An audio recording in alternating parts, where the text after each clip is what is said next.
If you want to maximize your gym gains and you're in this for the long haul, you found the right video and the right channel. I'm Jason of Defy Fitness and herniasurgeryrecovery.com, and I've been a personal trainer for almost 2.5 decades.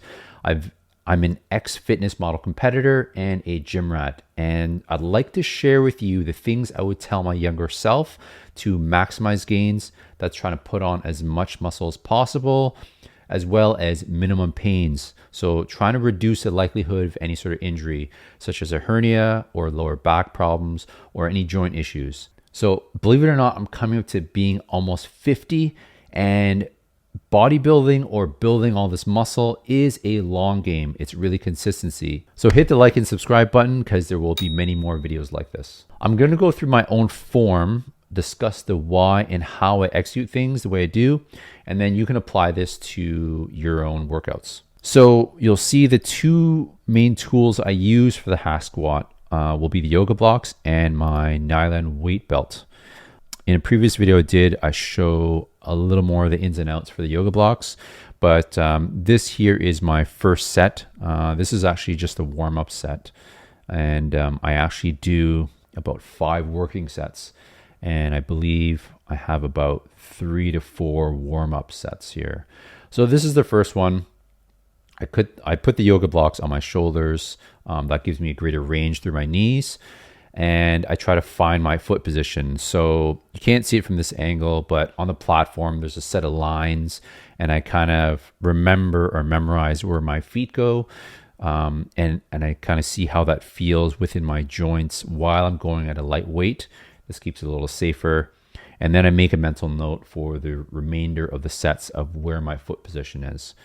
So I believe the key really is once you nail down the full range of motion, that way we go through a full stretch of the muscle and then a full contraction.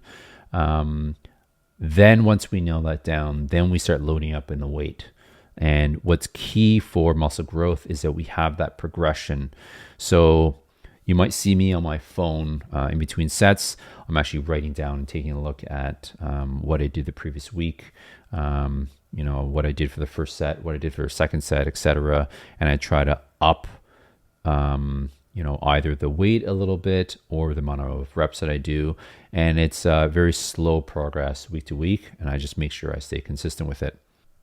So as you can see on the next sets, I just start loading up the weight a little bit more, get my muscles and body used to a heavier load, make sure that my joints feel okay, kind of remind myself with the technique. And you notice here, I don't use a belt yet. I don't think it's really necessary. Even for a hack squat, it's even not that necessary to use a weight belt. But I do use one, as you'll see when I get to the heavier sets. Okay, here's another warm-up set, a little heavier now, different angle. I wanted to show you here the depth that I'm going at with yoga blocks. So I'm getting a lot more bend through my knees. By getting more depth, I don't have to load up on the weight as much because I'm going to stimulate my quads that much more. And there's more and more research showing that when you add in resistance in the lengthened position, so in the stretched positions, you're going to stimulate the muscle that much more. By stimulating it more, but with less weight, we're not putting as much stress on the joints. So this really helps us with minimizing joint stress, which will help us later on, years down the road, that we're not going to be doing a lot of damage. Okay, so you can see here now it's getting heavier. I don't think this is a working set yet. So I am using a weight belt, but it is starting to get up there. In terms of the tempo of my warm-up sets, I do go a little on the faster side. I just want to warm up the body, so I'm not keeping the tempo like super slow at the bottom or super slow on the way down. I'm just want to warm up the body. So in between sets, I do kind of psych myself up because the load does get heavy. You can see here my positioning, rather than my hands up, now I put my hands down. This actually feels better for my hernia sites. I actually kind of like to put my thumbs on either side of the creases of my legs. It just kind of, I put it there because my hernias are both like one on each side there.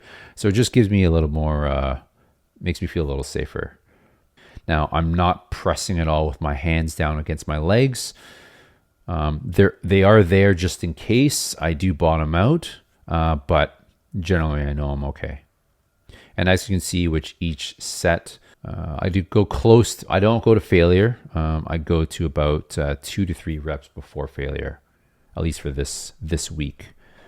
In terms of my rest in between sets, so I'm actually looking at a few things. The first thing I'm looking at is, how do my muscles feel? Do they feel ready to do another set? Do I feel like I've caught my breath and I'm ready to go again? Mentally, I try to look at, am I mentally ready to do another set? Because I find the toughest thing is, as you start getting tired, you start getting a little sloppy with your form. Not only the speed, but maybe the depth, maybe the bracing through the core. So that makes it a little easier to get injured. So I just want to make sure I have those few things ready to go before I start my next set. So now I'm loading up the weight a little bit more. Yeah, I believe this is my second working set. This set here, you can see that I've changed my hand position a little bit. Sometimes I do like putting my hands up against the pads or the handles. I kind of feel like I can push upwards, so everything I'm kind of driving up together. I must admit, I do feel a little more vulnerable in terms of my hernia site. So, it all depends. Depends on how you feel. It depends on your preference. There's no real right or wrong, as long as you're not using your hands against your legs to help you.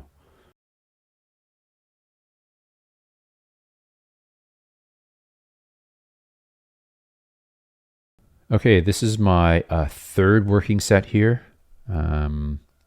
This actually here was a personal best that I had for a while in terms of going this deep.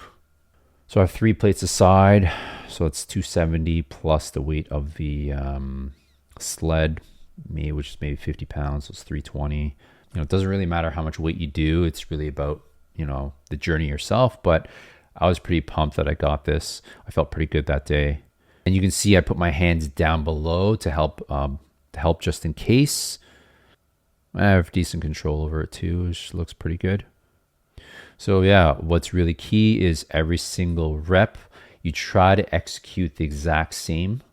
It's normal for, as you start doing more reps, you start getting a little lazy, might not go as deep, and you really want to fight that.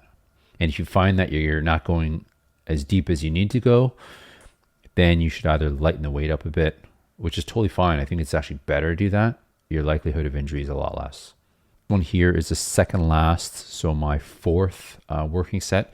Same weight. I actually decided to keep it at the 270. I just want to get a close-up, I guess, to show you the amount of bend, flexion in my knee. As well as, let's take a look at my feet. I actually do lift my heels up a little bit, which actually isn't so bad. I don't feel pressure in my knees at all as I do this. And I actually feel like this mimics a little bit more of, kind of goes into the sissy squat position a little bit, which actually activates the quads more, which is actually a good thing. I have the flexibility and flexion through my ankles, so this doesn't really bother me. If it did, I would just move my feet.